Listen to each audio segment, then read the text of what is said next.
Aita for refusing to save my parents from homelessness after they abandoned me at 16.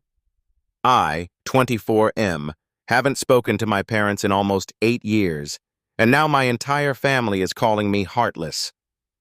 When I was 16, my parents sat me down and told me they couldn't afford to support me anymore.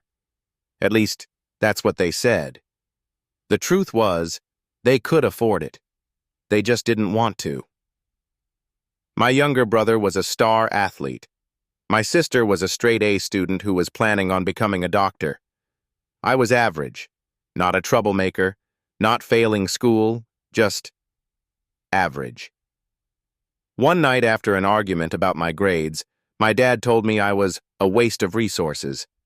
A week later, they packed my clothes into garbage bags and dropped me at my grandmother's house. I still remember standing in her driveway watching their car disappear around the corner. My grandmother took me in despite living on a pension.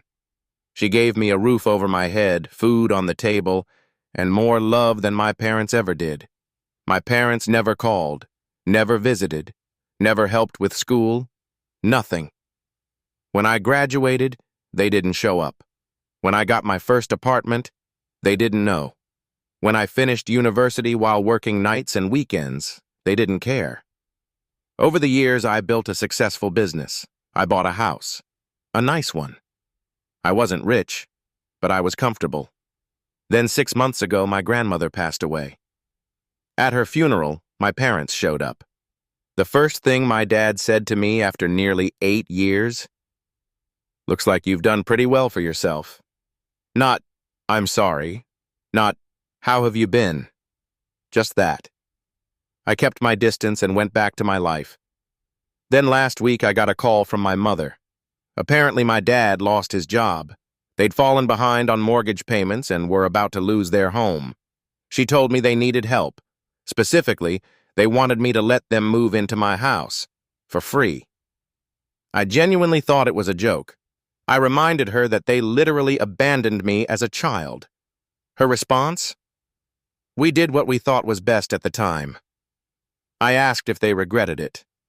There was a long pause before she said, "That isn't important right now."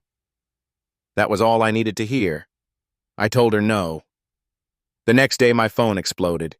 Aunts, uncles, cousins, everyone calling me selfish, everyone saying family should help family. One cousin even said, "If your grandmother were alive, she'd be ashamed of you." That one hurt. So I called my grandmother's best friend and asked her honestly what she thought. She laughed. Then she said,